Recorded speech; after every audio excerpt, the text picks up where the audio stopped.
గురువుగారు 2026 ఉగాది పంచాంగం ప్రకారం అంటే ఈ శ్రీ పరాభవనామ సంవత్సరంలో మకర రాశి వారికి ఏ విధంగా ఉండబోతుంది? చాలా మంచి విషయం అడిగారు. మనకు శ్రీ శాలివాహన శకం, శ్రీ పరాభవనామ సంవత్సరం, చైత్ర శుద్ధ పాడ్యమి, ఉగాది మొదలుకొని ఉగాది అనేది మనకు అత్యంత పవిత్రమైనటువంటి పండుగ. ప్రపంచానికి ప్రారంభము, డెవలప్‌మెంట్‌కి సుదినమైనటువంటి రోజనమాట. అది గురువారం రావడం, గురువే ఈ యొక్క సంవత్సరానికి రాజు కావడం, చక్రవర్తి. హ్మ్. ఇది శుభసూచకమే. కానీ సంవత్సర పరంగా చూసుకుంటే శ్రీ పరాభవనామ సంవత్సరం. అందుకే ఎక్కువ శాతం అవమానాలున్నాయన్నమాట. ఎక్కువ శాతం అవమానాలు. అవమానాలనేది ఎక్కువగా ఉన్నాయి. అయితే ఏది ఏమైనప్పటికీ మకర రాశి 2026 గాను ఆహ్, మకర రాశి వారికి ఆదాయ వ్యయాలు చూసుకుంటేనేమో ఆదాయం రూ. 2, అలాగే వ్యయము 8.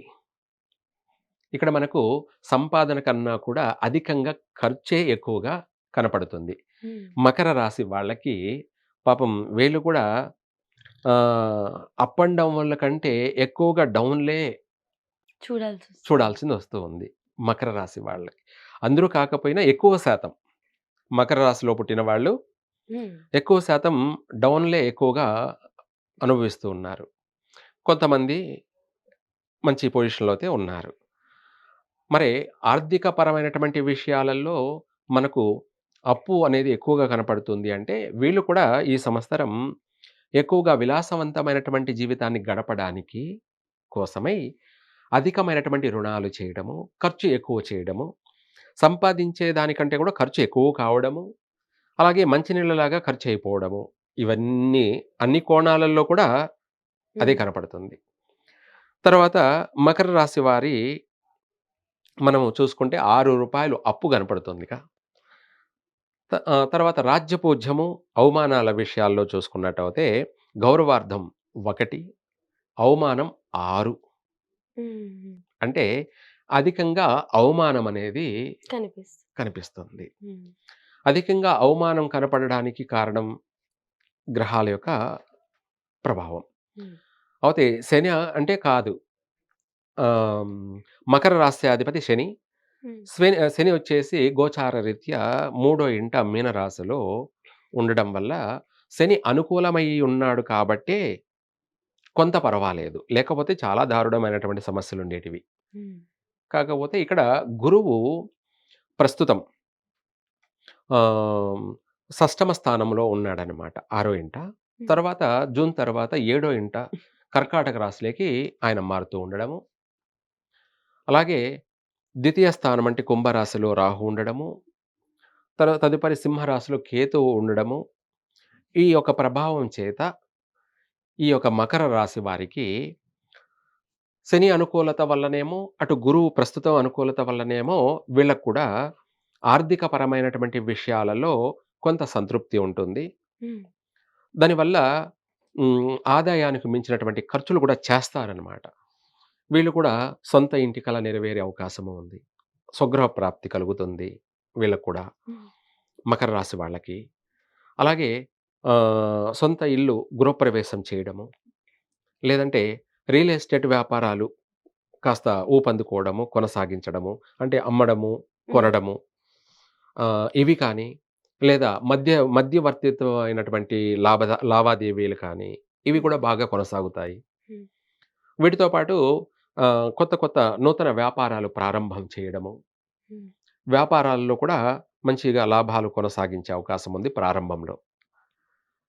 తర్వాత విద్యార్థులకు కూడా చక్కగా పట్టుదలతోని, శ్రద్ధతోటి చదివింది గుర్తుపెట్టుకొని రాయడము, అలాగే పాస్ మార్కులతోటి వీళ్ళు ఫస్ట్ క్లాస్ కాకపోయినా కూడా హ్మ్. సెకండ్ క్లాస్‌లో అయినా సరే పాస్ అయ్యే అవకాశమే ఎక్కువగా కనపడుతుంది. అధిక సంఖ్య. హ్మ్. ఏదో మనము స్కూల్ ఫస్ట్ వస్తారా లేదా స్టేట్ ఫస్ట్, జిల్లా ఫస్ట్ అని కాకపోయినా పాస్ మార్కులతో అయితే బయటపడతారు. ఓకే. హ్మ్. అదొకటి. తర్వాత ఉద్యోగ ప్రయత్నాలు గూడా కలిసొస్తాయి. హ్మ్. విదేశీ యానయోగ ప్రయత్నాలు గూడా కలిసే వస్తాయి. హ్మ్. అక్కడ గూడా వెళ్ళడము, అక్కడ గూడా రాణించడము ఇవన్నీ గూడా జరుగుతున్నప్పటికీ, ఒక పక్కన ఈ కార్యక్రమాలు, ఈ కార్యకలాపాలలో అధికంగా ధనం ఖర్చవుతూ వస్తూ ఉంటుంది. అధికంగా ధనమైతే ఖర్చయితది. ఖర్చవుతూ ఉంటుంది. హ్మ్. దాన్నే మంచి నీళ్ళలాగా ఖర్చయిపోవడం. హ్మ్. వచ్చేది తక్కువ ఖర్చయిపోయేది ఎక్కువ అని చెప్తూ ఉంటారు గదా! అవును. అదే ఇది. హ్మ్. ఆ విధంగా మకర రాశి వాళ్ళకి వచ్చేదానికంటే గూడా అప్పు చేసి మరీ ఖర్చు చేయడంలో ఎనకాడరు. హ్మ్. ఆహ్, వివాహ ప్రయత్నాలు ఫలించడం కోసం వివాహాలు ఫలిస్తాయి కాబట్టి, ఇంక శుభకార్య మూలకంగాను అప్పులు చేయాల్సిందొస్తుంది. లేదంటే ఇల్లు కొనడం వల్ల వీళ్ళ చేతిలో ఉన్న సొమ్ముతో కాదు కదా! హ్మ్. మళ్ళీ దానికి బ్యాంక్ రుణాలు పొందడము. హ్మ్. రుణాలు గూడా పుడతాయి. కొనడం వల్ల బ్యాంకు రుణాలు అంటే అప్పే కదా! అది కూడా. హ్మ్. అది నెల కడుతున్నామా లేకపోతే అనేది వేరే పక్కన పెట్టేస్తే నెల నెల అవుతే కట్టాలిగా హ్మ్. ఈఎంఐ. కాపోతే ఇది ఒకందుకు మంచిదే. కట్టినా ఇక్కడ రెంట్ కడితే పోతుంది. వచ్చేదేం లేదు. ఆ రెంట్ కట్టే బదులు ఇక్కడ ఈఎంఐ చెల్లిపోతుంది. మనకు సొంత ఇల్లనేది ఒక ధైర్యం ఉంటుంది. అవును. తర్వాత కొన్నేళ్ల తర్వాత ఆ ఇల్లు మనకు సొంతంగానే ఉంటుంది. హ్మ్. జీవితకాలం కట్టం గదా! అవును. అలా ఆ విధంగా అది కూడా ఖర్చే. ఇలా చూసుకుంటే అన్ని కోణాలలో కూడా ఖర్చు అధికంగా అవుతూ ఉంది. ఉంటుంది. దానికోసమై మనం చదువుల కోసం బ్యాంకు రుణాలు తీసుకోవడం, హ్మ్. చదువుకు సంబంధించి, లేదంటే విదేశాలకు వెళ్తున్నాం కాబట్టి రాను పోను ఆ ట్రాన్స్‌పోర్ట్‌లు కానీ, లేదంటే దానికి మనం అక్కడ చూపించాలి కాబట్టి మన బ్యాంకు బ్యాలెన్స్ ఆ విధంగా కూడా మనం అప్పు చేయడం కానీ, హ్మ్. ఈ విధంగా అధికమైనటువంటి ఖర్చు మాత్రం కనపడుతుంది. అంటే అప్పు చేసే పరిస్థితులకైతే వెళ్ళాల్సి వస్తుంది. అది వెళ్ళాల్సిందే. మంచి జరిగే విషయం అయినప్పటికీ కూడా. అవును. అంతే హ్మ్. కదా! హ్మ్. ఇప్పుడు మనం ఇల్లు కొంటున్నామంటే అప్పు చేయాల్సిందొస్తుంది. అవునవును. అప్పు చేసినా పర్వాలేదు. కొంచెం శ్రమ పడితే ఇంట్లో తీర్చుకోవచ్చు. మనము హ్మ్. ధైర్యంగా ఉంటాం కదా! అవును. ఇది మనిల్లు అని ఉంటాము. హ్మ్. అట్లా ఆ విధంగా. ఓకే గురుగారు. రెండోది పెళ్లి అంటూ చేసుకోవాలి తప్పదు. హ్మ్. ఎవరైనా గాని హ్మ్. ప్రతి ఒక్కరు. సృష్టి జరగాలి గాబట్టి. ఏమిటి? హ్మ్. హ్మ్. సృష్టి అనేది జరగాలి కాబట్టి. 100% తప్పకుండా వివాహం చేసుకోవాలి. అది కుటుంబము. ఒక ఇంటివాడు కావాలి కాబట్టి దానికి సంబంధించి కూడా అధికంగా ఖర్చవుతుంది. హ్మ్. నగలు కొనాలి. హ్మ్. భోజనాలు, ఫంక్షన్ హాల్లు ఎక్సెట్రా, ఎక్సెట్రా వగైరా అన్నీ కూడా ఉన్నాయి. మళ్ళీ పెట్టుపోతలు అన్నీ ఉంటాయి కాబట్టి ఇయన్నిటికి సంబంధించి మంచి నీళ్ళ కంటే ఎక్కువగా ఖర్చయ్యే అవకాశం ఉంది. హ్మ్. ఏమిటి? మంచి నీళ్ళ కంటే ఆ! ఎక్కువ. అంటే అంత మనం తాగే ఇప్పుడు నీళ్ళు తక్కువే. కానీ డబ్బే ఎక్కువ ఖర్చవుతుంది. ఆ మంచి నీళ్ళు కూడా కొనాల్సిందొస్తుంది గదా! హ్మ్. ఈ రోజుల్లో ఇంకా దానికి మించిపోయాం. ఏమిటి? అవునవును. ఆ మంచి నీళ్ళను గూడా మనం కొని తాగాల్సిన పరిస్థితి పరిస్థితికొచ్చేసాం. వచ్చేసామనమాట. అట్లా ఆ విధంగా మకర రాశి వాళ్ళు విందులు, వినోదాలలో పాల్గొనడము, దానికోసం అధికంగా ధనం ఖర్చు చేయడము, ఇవన్నీ కూడా ప్రతి రాశికి ఎక్కువగా ఖర్చే ఉందన్నమాట. హ్మ్. సరే అది పక్కన పెట్టేస్తే, ఖర్చు పెట్టా గూడా మనశ్శాంతి, తృప్తి ఉంటుందా లేదా అనంటే జూన్ తర్వాత కొంత వ్యతిరేకతలున్నాయి మళ్ళీ. హుహు. జూన్ తర్వాత వ్యతిరేకత. ఆ! వ్యతిరేకతలు. కాస్త మాట పట్టింపులు. మనకు అవమానం ఉందిగా. హ్మ్. ఏది? మకర రాశి వారికి అధికమైనటువంటి అవమానం ఉంది. అధికమైన అవును. ఆ! ఇక్కడ మనం చూసుకుంటే గౌరవం ఒకటైతే, అవమానం 6. అంటే హ్మ్. 5 మంది అధికంగా అవమానించేవాళ్ళు. మనం ఏదైనా రుణాలు తీసుకున్నామనుకోండి, ఇస్తారు. కొద్ది రోజులు పోయినాంచి ఇంటికొచ్చి కూర్చుంటారు. హ్మ్. అవమానించడం. అంటే నా సొమ్ము ఇస్తేనే ఇప్పుడు నేను ఇక్కడి నుంచి వెళ్తాను. హ్మ్. ఇంటికాడ నుంచి. లేదంటే మా ఇంట్లో మా వాళ్ళు నన్ను హ్మ్. అరుస్తున్నారు అని చెప్పి ఇదొక ఒత్తిడి. హ్మ్. అదే అవమానాలు. లేదంటే అవే కాకుండా చేసే ఉద్యోగాలలో తోటి ఉద్యోగస్తులతోనూ, లేదంటే యజమానుల వల్లనో, లేదంటే వీళ్ళు చేయరాని పనికి వీళ్ళు చేయలేదు. హ్మ్. ఎవరో పక్కన చేసిన వాళ్ళకి, వాళ్ళు చేసిన తప్పుకి ఆ నింద గూడా వీళ్ళ పైనే పడడం. అదే హ్మ్. చేయరాని పనికి గూడా నేరం హ్మ్. అంటే అవమానం పడ్డం. పడడం. ఇట్లాంటివి అధికంగా ఉన్నాయి కాబట్టి జాగ్రత్తగా నడుచుకోవాలి. అంటే హ్మ్. వీళ్ళు కూడా ఎవరిని నమ్మొద్దు. హ్మ్. ఎవరిని అంత ఈజీగా నమ్మకూడదు. నమ్మవద్దు. హ్మ్. ఎవరిని నమ్మాలో, ఎవరిని నమ్మకూడదో కూడా చూసుకోండి. మళ్ళీ అట్లనేసి అందరిని నమ్మకుండా పోవడం వల్ల మళ్ళీ మనకే ఇబ్బందులొస్తాయన్నమాట. అవును గురుగారు. కాబట్టి బయట వ్యక్తులతో ఎక్కువగా చనువుగా ఉండడం, మన విషయాలన్నీ గూడా వాళ్ళతో షేర్ చేసుకోవడం కరెక్ట్ కాదు. హ్మ్. కొన్ని గోప్యంగా ఉ ఉంచాలి. ఉన్ ఉంచాలి, వ్యవహరించాలి. హ్మ్. కుటుంబ సభ్యులతో పంచుకోవచ్చు. హ్మ్. బయట వ్యక్తులతో కాస్త జాగ్రత్తగా నడుచుకోవడం కూడా చాలా మంచిది. హ్మ్. అలాగే ఈ యొక్క గ్రహస్థాన ప్రభావాల వల్ల అధికంగా అవమానాలు కూడా ఉన్నాయి. హ్మ్. మనం మంచి చేసి కూడా ఎదుటి వాళ్ళ దగ్గర తల ఉంచుకొని నిలబడవలసిన పరిస్థితులు వచ్చే అవకాశం ఉంది. అలాగే దీని ప్రభావమే కాకుండా కాస్త శత్రువులు అధికమయ్యే అవకాశం ఉంది కాబట్టి, ఆ శత్రువులేమిటి? ప్రత్యక్షంగానే కాకుండా పరోక్షంగా మనకు కనిపించకుండానే చాప కింద నీరులాగా హ్మ్. మనకు నష్టాలు కలగచేసేవాళ్ళు ఉంటారు. ఉన్నారు. హ్మ్. ఈ రాశి వాళ్ళకి. అందువల్ల ఏది కరెక్టో, ఏది రాంగో అనేది కూడా మనం చూసుకొని తెలివిగా వ్యవహరించడమే ఈ యొక్క హ్మ్. మకర రాశి వాళ్ళి జీవితం, జీవనశైలి. హ్మ్. వాళ్ళు సరైన మార్గంలో నడిపించుకోవడానికి హ్మ్. అధికంగా ప్రతిరోజు, ప్రతినిత్యం దేవాలయాన్ని దర్శించాలి. కుదరని పక్షాన ఆదివారము లేదా శనివారము, మంగళవారము, సోమవారము ఎక్కువగా దేవాలయాన్ని దర్శించడం చాలా మంచిది. ఈ అవమానాలు, నిందల నుంచి హ్మ్. బయటపడడానికి. వీళ్ళకి ఏ దేవత ఆరాధన అయితే బావుంటుంది? ఆ! ఆ విషయం గూడా మనం హ్మ్. చెప్పుకుందాం. ఇంకా కూడా చెప్పాలంటే అన్నిట్లోనూ సక్సెస్ కావడానికి హ్మ్.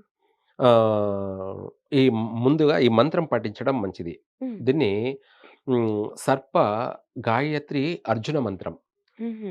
ఓం ఇలాపుత్రాయ విద్మహే ఉన్నత విద్యా ఉద్యోగ ఐశ్వర్యప్రదాయ ధీమహి హ్మ్. తన్నో అర్జున స్వరూపః ప్రచోదయాత్ స్వాహ.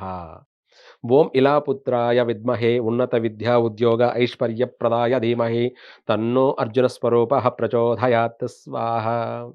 అంటే విద్యా విషయంలోనూ పాస్ కావడానికి, హ్మ్. ఉద్యోగ విషయంలోనూ సక్సెస్ కావడానికి, అలాగే ఈ విద్య, ఈ ఉద్యోగం పొందిన తర్వాత ఉద్యోగం ద్వారా కావచ్చు, వ్యాపారం ద్వారా కావచ్చు, ఆహ్, మనకు ఆర్థికంగాను హ్మ్. ఐశ్వర్యప్రదాయ హ్మ్. ధీమహి తన్నో అర్జున స్వరూపః. అంటే అర్జున, పాల్గుణ, పార్థ, కిరీటి, ధనంజయ, శ్వేతవాహన అని మనం హ్మ్. అంటుంటారు హ్మ్. మామూలుగా. హ్మ్. మనం వర్షం పడేటప్పుడు ఉరుములు, మెరుపులు, గాఢాంధకారమైనటువంటి మబ్బులు మొత్తమంతా గూడా ఆకాశమంతా నల్లగా మారిపోయినప్పుడు, అప్పుడు ఈ మంత్రాన్ని పఠించడం జరుగుతుందనమాట. ఓకే. అంటే ఇవన్నీ మబ్బులు వీడిపోవడం, హ్మ్. చీకటి పోయి, అంధకారము పోయి, మబ్బులు పోయి, షాడో పోయి, వెలుగు, వెలుతురు. వెలుతురు రావడం. హ్మ్. అలాగే మనకు సర్వ సౌఖ్యాలు పొందడానికి హ్మ్. ఐశ్వర్యం. సర్వ సౌఖ్యాలు అంటే మనం హ్మ్. అనుకున్నది ఏదైనా చేయాలంటే డబ్బుంటేనే కదా ఏదైనా చేయగలుగుతాం. అవును. దానికోసం ఐశ్వర్యప్రదాయ ధీమహి. హ్మ్. అలా ఇంట, బయట అన్ని రంగాలల్లోనూ మనం విజయాన్ని వరించడం కోసం, విజయం మనలను వరించడం కోసం, విజయ మార్గంలో మనం నడవడం కోసమై ఈ మంత్రాన్ని పఠించడం సర్వ విధాలా మంచిది. హుహు. అదే గాకుండా మీరన్నట్టుగా ఏ దేవుడిని ఆరాధిస్తే బాగుంటుంది? హ్మ్.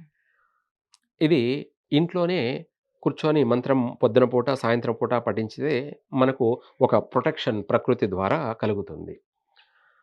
అలాగే నిత్యము దైవ దర్శనం ఎవరిని చేస్తే అంటే ఏ దేవుడిని మనము దర్శనం చేసుకుంటే బాగుంటుంది, కలిసి వస్తుంది అనే విషయాన్ని చూసుకుంటే, ఈ యొక్క మకర రాశి వాళ్ళందరూ కూడా అభయ ఆంజనేయ స్వామిని దర్శించాలి.